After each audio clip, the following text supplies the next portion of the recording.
Billy back here with Brochure of the Nerds, and today I'm going to continue reviewing and talking about places I went last year for my vacation. So I'd already talked about Gettysburg. Today I'm going to talk to you about Niagara Falls, both the waterfalls and the town.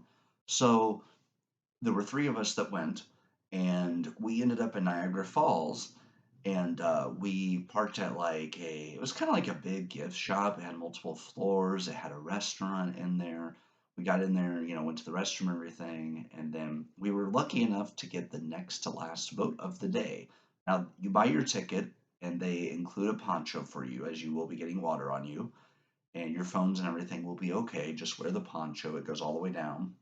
We took a large elevator down to the boat, and the boat takes you to the waterfalls. And as you're riding, you can see both the US side and the Canadian side. Now, two of us didn't have our passports, so we stayed on the US side. But when you ride the boat, oh, it's a spectacular view. I mean, being out there and getting to see the falls that close, and we drove even kind of like up to the fall where water got on us a little bit, but it was just such a great experience and breathtaking views, and especially because of the pretty trees for the fall, it was a phenomenal place to be.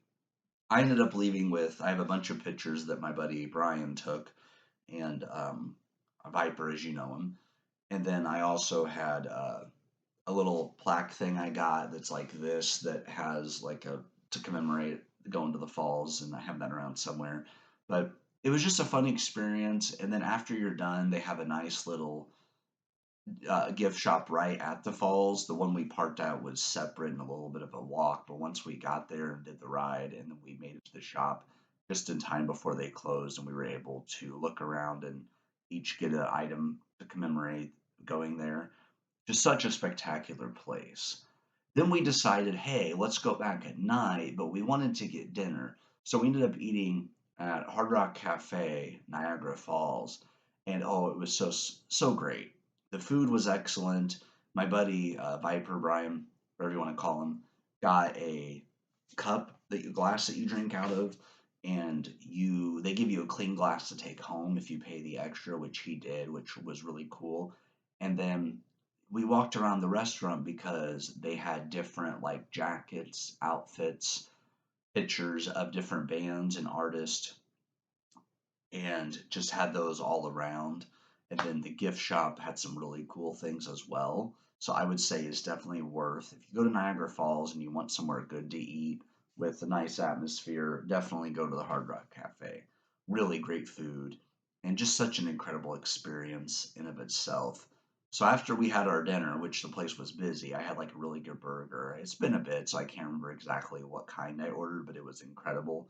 We went back to Niagara Falls waterfalls at night. And I'm not a heights person, so when I'm up high, it definitely feels like the place is spinning. But I still did check out the falls. At night, they're lit up, and because it was close to Halloween, my favorite colors were, of course, they did red, which looked crazy, especially at night. And then I sat on a bench. I mean, I walked down the trail and I sat on a bench and like watched the waterfalls. And with the fall leaves there, it was just such a spectacular view. It really was a special time of year to see it.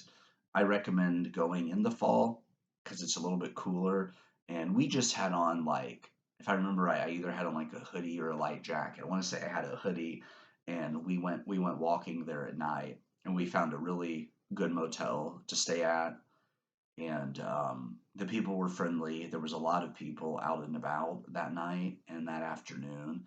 We even met some nice people that took our picture at the falls for us, and it was, like I said, it was just a fun experience. And the drive from Gettysburg to Niagara Falls wasn't really bad. There was a lot of like driving through the mountains, but it really was worth the drive because once we got there, it was just such a great scenery. Now we only spent the afternoon and that night there before we went on to we went to the Jersey side and stayed there, and we ended up taking a Uber to Times Square, and we also saw Central Park. So I will also do that with this video. So to start off, the that night, uh, my buddy Brian drove us to rush hour Jersey traffic, which the motel we stayed at was gated, And because we couldn't get into the far left lane to that, it was gated except for a little opening. We couldn't get over to the far left lane, so we went around the block again, got over in the far left lane, got into the motel, no problem. And it was late by that time, so what we did was we just ordered Uber Eats or whatever for dinner. Really good Italian food we had. I forget the name of the place, but oh, it was excellent. So we ate dinner, called it a night, got up the next morning, had our breakfast there at the hotel we were staying at, which was great. So we ate breakfast and then we got an Uber so we wouldn't have to drive through Times Square, and it was worth it because that place was packed. So we spent the day walking around Times Square. They had a three. Well, first I went to start. We went to Starbucks, and I got a coffee to start the day. So I got my coffee. There were a lot of people there to get coffee because, like I said, you're in Times Square, so it's busy. We ended up eating lunch at Red Lobster. It was 2 floors, and they had one of those spinning doors, which, if it wasn't crowded, I would have ran through it a few times because that always looks fun, like in the movies. We would just went through it once. We went to the second floor and ate. Incredible experience. There was a comic book shop that was 2 floors. That was really cool. I ended up leaving with some Sabrina and Archie comics. And then we also went to a Barnes and Noble at Times Square that was 3 floors, and it was just incredible. They had security working. I remember the bottom floor being more like children's books, board games, card games. The second floor was more like magazines and biographies, history, science, if I recall correctly. Then the third and top floor was a Starbucks, which I had to get coffee, of course. If you're, my rule of thumb is you don't pass by a Starbucks when you have the urge for coffee. So I had a coffee, obviously. They had the Harry Potter stuff, young adult, and a movie vinyl record album, which I got the Olivia Rodrigo Guts vinyl when I was there, and it was worth every penny because I love her music, obviously, as I've talked about before on this channel, just my favorite musician. So we went there, and I ended up with Hermione's wand, as she's my favorite character in the series. And my buddy Brian found a wand as well, but I forget which one it was. I want to say it might have been the Death Eater one, but he got that, and then I got a Wednesday calendar, which has a 16 months. So that was nice because it had part of 2023 and all of 2024, which I use. I have a work calendar and I have my off day calendar for fun things, and that's what I use. So the Wednesday calendar was awesome. And so we went there, and then we continued walking around Times Square, and we figured we would go check out other things. Well, the subway system, certain lines only go certain places, and it took us a while to figure it out. But once we figured it out, we decided we were going to go to, once we figured out the subway system, we went to the 9/11 Memorial, which was spectacular. They had this fountain that ran down. It's like a four-sided thing. It runs down into this drop, and it had the names of the victims of 9/11, which was just, to see it in person is just, it really makes you think of how hard it had to have been for the families, and it reminds you of what pain our country went through. But then it also shows you how we united over what happened. So there's power in that. They had a really cool mural to commemorate and honor the memory of the volunteers who made rescue attempts. They also had a church where George Washington sat, and they turned that into like a makeshift hospital. And that was cool because you could only go in one way and out the other, and you had to leave.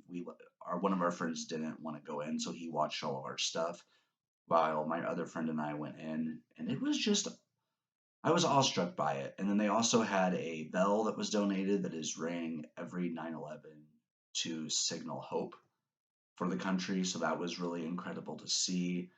From there, we walked around a little bit more. We ended up at Central Park in the evening, and at that point, we were ready for dinner, and we were looking for food places. Didn't really find anything until we finally came across the Brooklyn Diner. And I'm telling you guys, whoa, it literally reminded me of Pops from Riverdale. We got there, they said we wanted to eat inside. They said it'll be like a half an hour. Like, we could wait a half hour. So we're outside taking pictures, and there were these incredible pumpkins that were at least, I'm gonna say, like 3 feet plus tall. They were huge. So we took pictures of those, and it was a beautiful place at night, especially with the lighting. So the three of us, we got called in. We went into the restaurant, sat down, had the best milkshakes I've ever had in my life. And see, they weren't like too big, they were just enough to give you the sugar you wanted, but not like overdoing it to where you felt sick. The perfect burger and fries. It was incredible. The waiter was really cool and was very social and was great. It was the best service I've ever had. So we definitely just had a great conversation with the guy, and he was also from the Midwest. The place was just phenomenal, though, guys. If you get a chance to go to the Brooklyn Diner, the one by Central Park, had a lot of atmosphere, and the place was packed. It was incredible. There were people waiting. It really is worth the wait. And you got to sit down for a little bit and rest because we had been walking a lot that day. We had walked multiple miles. And then it was really cool because one of the McDonald's we went to just for like a drink had 2 floors, and it had these like kiosks where you order on the kiosk and you could put it in different languages, and I was able to kind of guess my way to get it back to English. And really, it was really cool experience. So we did that. The restrooms were upstairs, and so we were able to take a break there because we had walked miles trying to find that church. I think we walked like 3 miles, 2 or 3 miles to find that church. And we had walked a lot more that day. I'm going to say it was like a 5 to 6 mile day. So at that point, we were ready to call it a night, and I believe, if I'm not mistaken, we ended up staying there one more night before we would go to our final place, which will be in the next video. So I will tell you, Niagara Falls, 2 thumbs up. Definitely go check it out. Um, Times Square, if you like shopping and just want to like also see some history. We also got to walk past Broadway. We didn't go to a show, but we did walk past that area. And being in theater was absolutely just great and crazy to see in person. There's a lot to offer there. If you don't mind the crowd, the drivers honk their horns nonstop. It doesn't help anything. But as far as the people that are out walking, a lot of friendly people. We hit it up with conversations, and we even joked around with some people. It was an incredible experience. I would say Niagara Falls definitely worth your time. Times Square, if you don't mind the crowds and just want to see everything and shop and have good food, definitely worth it to do at least once to form your own opinion. I enjoyed it. And then Central Park, while we were only there for a short time in the evening, it was an incredible place to go. And we do plan on going back at some point. That was really phenomenal too. Just a great place to go. I definitely love New York. But we will talk about my favorite place in the next video, in the next travel video, which will end last year's summary, which this next video will be all about Salem, Massachusetts on Halloween week. So tune in for that soon. Thank you guys for tuning in. This has been incredible. Hope you have a wonderful day.